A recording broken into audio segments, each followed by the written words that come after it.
Так, все. Пчел затащили. Эти все без пчелок, остальные домики.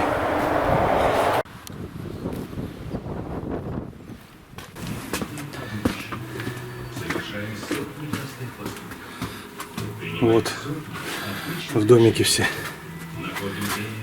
в тепле, пчелки.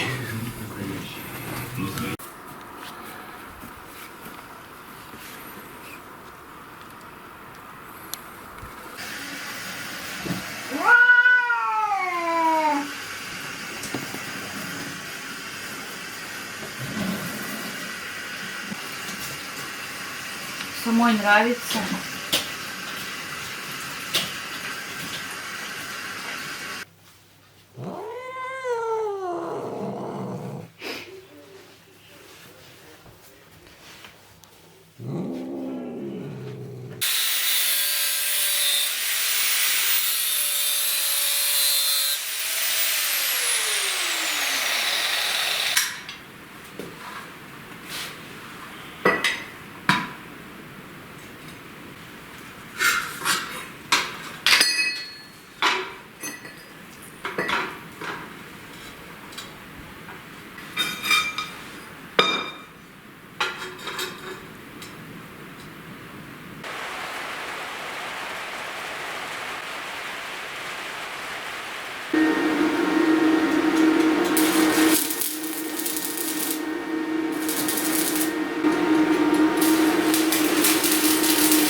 Здравствуйте.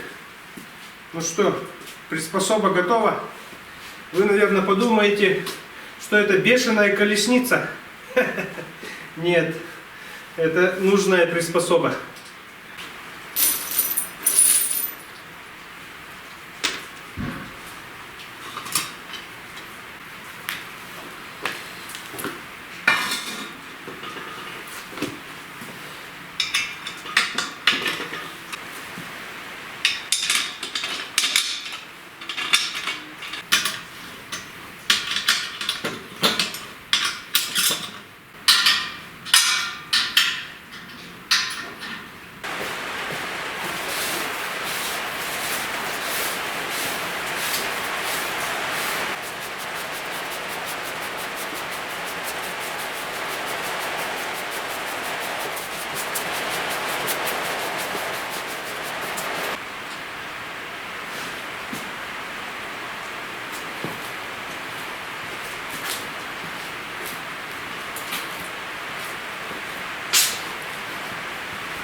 Так, ну что, приспособление для удобного использования лебедки готово. Втыкаешь ее в землю и погнали крутить. Лебедка ручная на 1100 килограмм. Это у меня электрическая лебедка, сельскохозяйственная, на 500 килограмм всего. Ну там, пахать огород, окучивать. В общем, вот такую штучку я сделал. Когда-то давно я работал инженером-конструктором на заводе. Хотя, чтобы сделать такое, инженером-конструктором быть не обязательно. Размеры все на глаз. Так, сяк, сикось, накось. Главное, чтобы результат был. Вот что. Пытался я тягать без этой конструкции. Просто вот так вот лебедку держать, это вообще неудобно. еще куда-то привязывать надо. А тут в землю воткнул и все. И погнал крутить. Быть конструктором не нужно, тут не обязательно. А здесь нужна только фантазия. Кто смотрел мой второй канал «Живу в деревне», тот знает, что фантазии у меня хоть отбавляй. Ну, кто не смотрел, посмотрите. Канал «Живу в деревне» называется, YouTube канал. Ну, ссылка в описании тоже есть, где-то там, поищите. Для этой лебедки нужно электричество, а тут еще она наполовину больше тянет, на 1100, а это на 500 килограмм. И электричество здесь не нужно.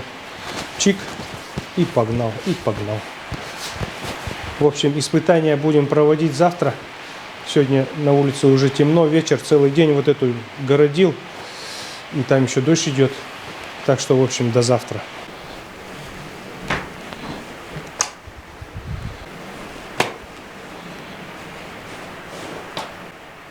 Жена повесила шторы. Ну что, как вам? Нормально? Отлично. Хорошо, хорошо. Красивенько. Ладно, пойдем домой.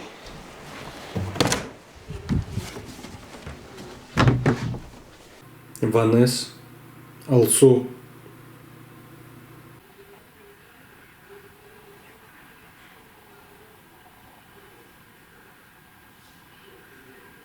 Няша.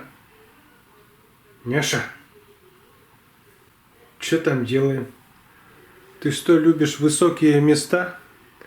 Как ты туда забираешься-то, а?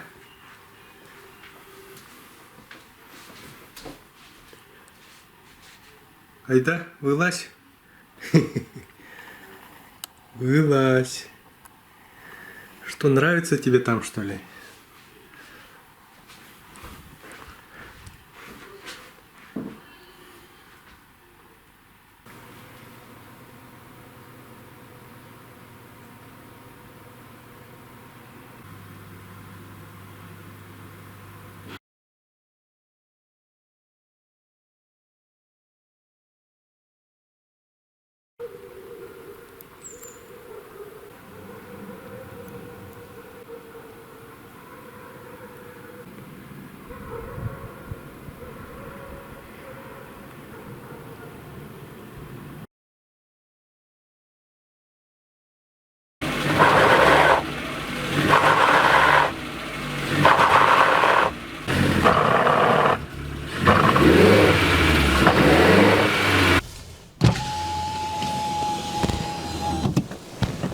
Представляете?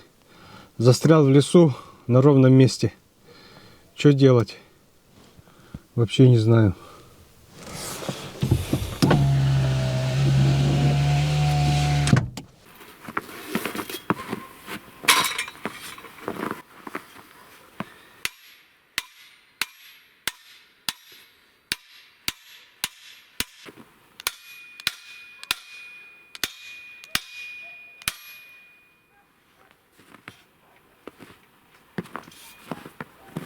Так, устройство зафиксировали.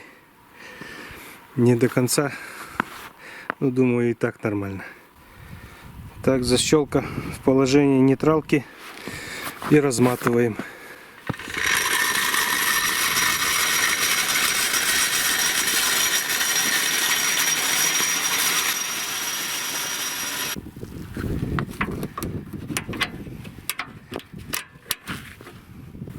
Ну и теперь тянем.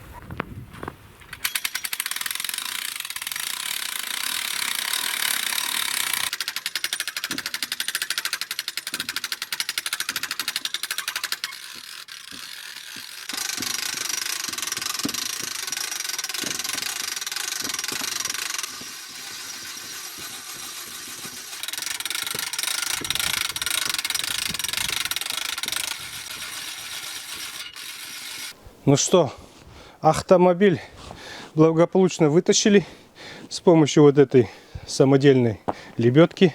Не самодельной лебедки, а приспособления для лебедки. И не нужно ни к какому дереву привязываться. Чик в землю воткнул и погнал.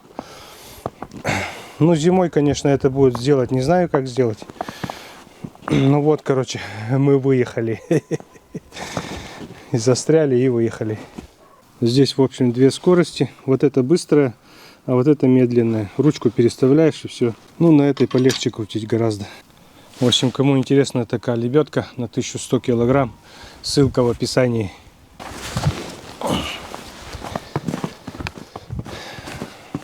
Блин, а я-то думал, что я застрял? Ручник-то не убрал. Ручник забыл убрать, ну трындец.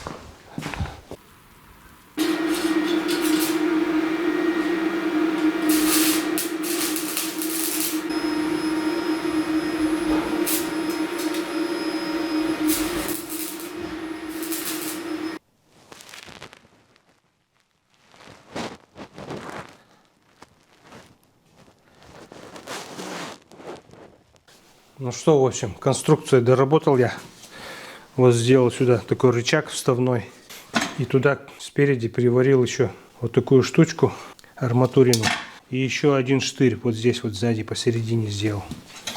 И оно вот так вот вкопается и будет вот так под углом. Иначе вырывает, иначе вот так вот поднимает сзади. И все. А вот так она будет под углом находиться. И будет тянуть нормально. Приходится вот так вот сильно давить сзади.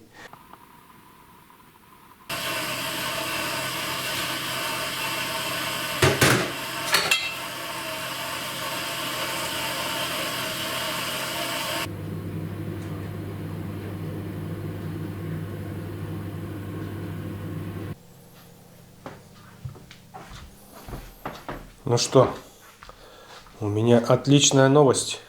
Просто замечательная. Котел теперь работает так, как он должен был работать изначально. До этого он работал только от 50 градусов, если выставишь 50 градусов. А если меньше, то он начинал включаться-выключаться. А сейчас все отлично работает. Горячую воду сейчас тоже отлично греет.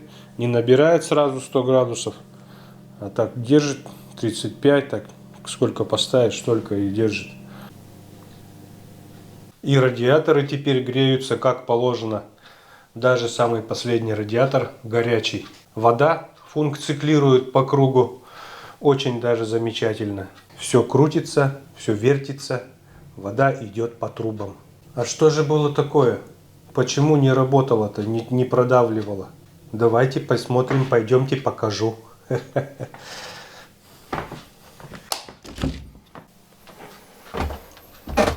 Так.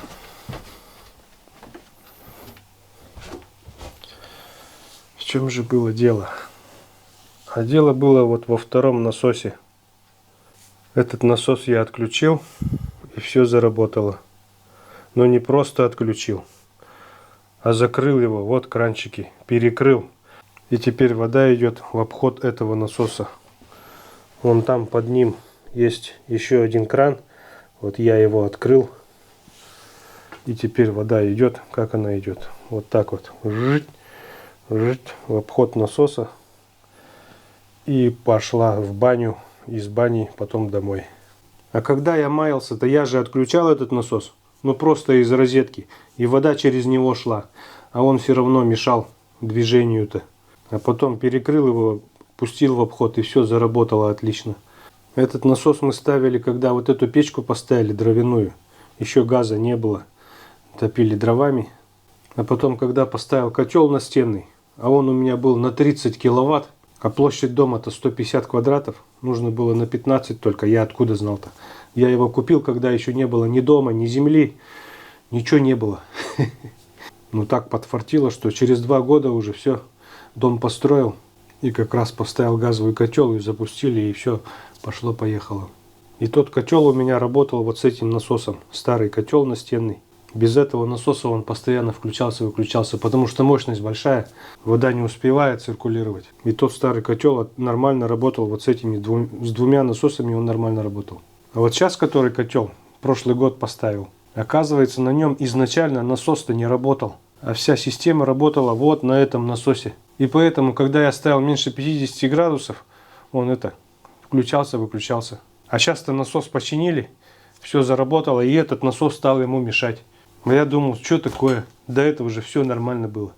А оказывается, что этот насос не работал на котле все это время, целый год.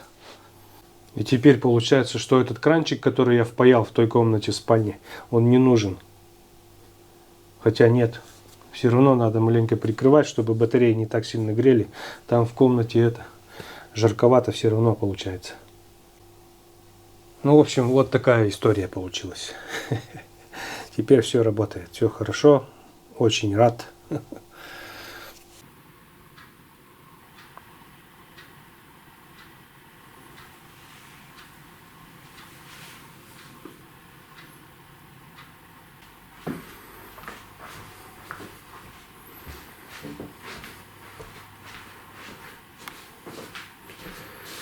Вот эта батарея последняя, и она горячая. В общем, поработал я этой лебедкой целый день. Надо вот здесь еще ролик, и здесь внизу ролик, чтобы вот так вот было, чтобы снизу была тяга-то, а не вот так вот. Ну, хоть я и вот эту здесь забиваю, она вот так вот становится, но все равно это неудобно. Вот так вот обрежется здесь, это в землю войдет, и вот здесь вот внизу будет тяга, так же как вот на этой лебедке. Здесь видите, внизу тяга, а там крюки, вот эти штыри в землю вбиваются. Здесь, конечно, тоже можно было так же сделать, откидные, но мне некогда было это городить, быстренько надо было все дела сделать. В общем, все дела сделал.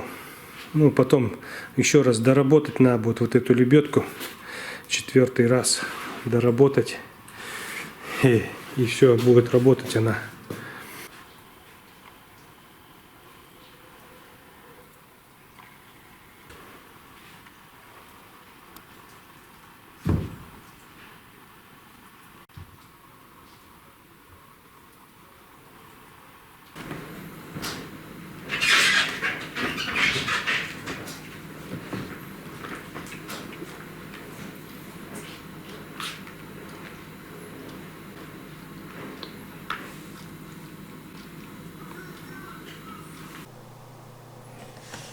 Ну что, в общем-то на этом все новости.